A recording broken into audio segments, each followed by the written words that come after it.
अस्सलाम वालेकुम जी, कैसे हैं आप सब? उम्मीद करती हूँ आप सब खैरियत से होंगे जी। तो भई आज हम बनाएँगे रेशेदार हलीम जो कि बहुत ही टेस्टी बनने वाला है, जिसके लिए चलें तो रेसिपी स्टार्ट करते हैं।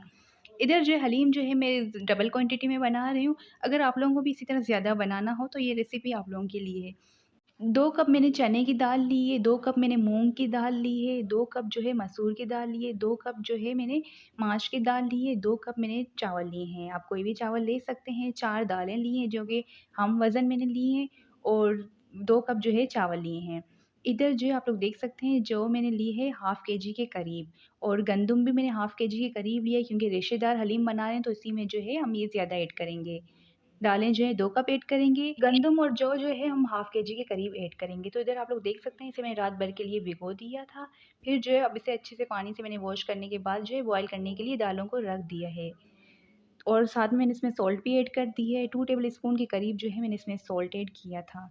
दालें जो है बॉयल करने के लिए मैंने रखी हैं, दूसरी साइड में जो है हम कोरमा बनाएँगे, जिसके लिए मैंने 2 बड़े साइज़ की प्याज़ ली थी, जिसमें मैंने 1 कप के करीब जो है ऑयल ऐड किया है। गोल्डन फ्राई करने के बाद जो है हम इसके अंदर ऐड कर लेंगे गोश्त। गोश्त जो है मैंने इसमें ऐड किया है 2.5 केजी के करीब। अब इसमें जो है मैंने सॉल्ट ऐड किया है 2 टेबल स्पून के करीब, आपने अपने टेस्ट के अकॉर्डिंग ऐड करना है। फिर से अच्छे से मिक्स करेंगे। मीट को जो है हम प्याज़ के साथ अच्छे से जो है भूनेंगे 2 से 3 मिनट के लिए। इधर आप लोग देख सकते हैं इसे मैंने अच्छे से जो है भून लिया था और साथ ही मैंने इसमें 3 से 4 अदद जो है तेज़पात ऐड की हैं। इसे अच्छे से मिक्स करने के बाद जो है मैंने इसमें 1 कप के करीब जो है लहसुन, अदरक और मिर्चों का पेस्ट शामिल किया है। अगर आप मिर्चों का पेस्ट नहीं शामिल करना चाहते तो 8 टेबल स्पून के करीब जो है आप इसमें लहसुन, अदरक का पेस्ट ऐड कर लीजिएगा। फिर जो इसमें हम लोग मसाले ऐड करेंगे, 5 टेबल स्पून मैंने पिसा हुआ धनिया ऐड किया है, 5 टेबल स्पून मैंने पिसी हुई लाल मिर्च ऐड की है, 1 टेबल स्पून मैंने इसमें ज़ीरा पाउडर ऐड किया है, 2 टेबल स्पून मैंने इसमें हल्दी ऐड की है। हल्दी ऐड की अब ये सब ऐड करने के बाद जो है हम इसे अच्छे से मिक्स करेंगे। इसे भी 2 से 3 मिनट के लिए हम भूनेंगे।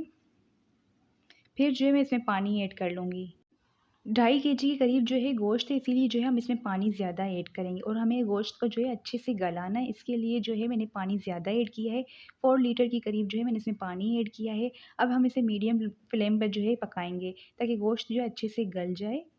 तो इधर आप लोग देख सकते हैं इसे जो है मैंने कवर कर लिया था गोश्त को गलाने के लिए। दूसरी साइड जो है दालें अच्छे से गल चुकी हैं, जिन्हें मैंने अलग से बॉयल किया, आप लोग देख सकते हैं इधर।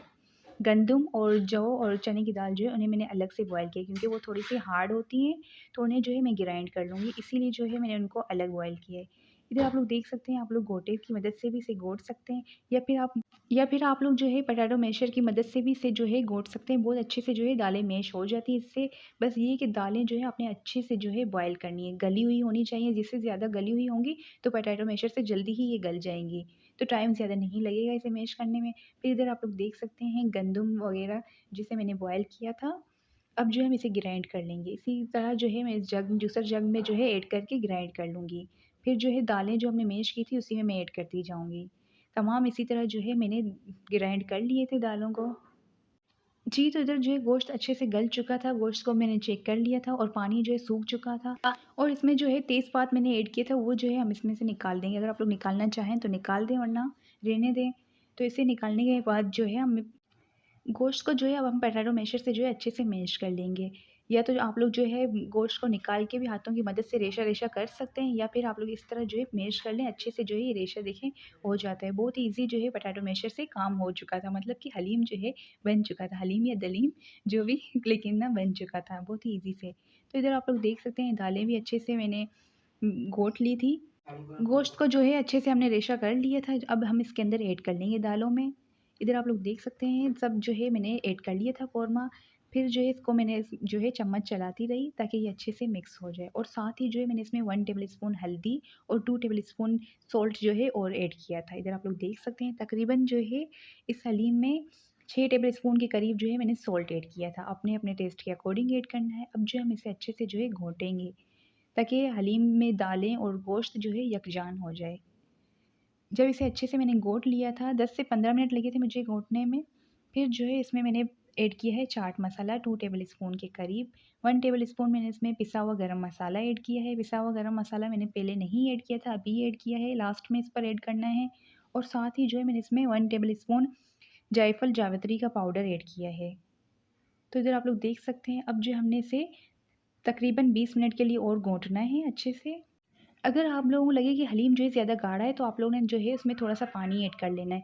लेकिन इधर जो है मुझे बिल्कुल सही लग रहा था, इसीलिए मैंने इसमें पानी नहीं ऐड किया था। क्योंकि जौ और गंदम को जब मैंने ग्राइंड किया था उसमें मैंने ना पानी ऐड किया था इसीलिए।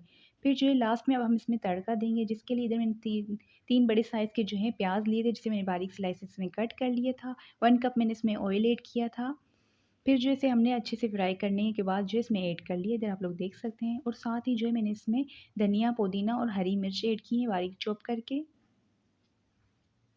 और जो है इसमें मैंने 2 टेबलस्पून के करीब फिर से जो है चाट मसाला ऐड कर लिया था, क्योंकि दलीम में जो है चाट मसाला ही अच्छा लगता है, तो इसीलिए जो है ऊपर से मैंने ऐड कर लिया था।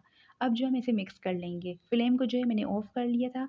इसमें मैंने तड़का भी ऊपर से ही दे दिया था और धनिया पुदीना भी ऐड कर लिया था, ताकि जो है इसका फ्लेवर अच्छे से आ जाए। तो इधर आप लोग देख सकते हैं फाइनल लुक। तो आज की रेसिपी मेरी कैसी लगी दलीम की, मुझे कमेंट सेक्शन में ज़रूर बताइएगा। मिलती हूँ नेक्स्ट रेसिपी के साथ। अपना ख्याल रखें। अल्लाह हाफ़िज़।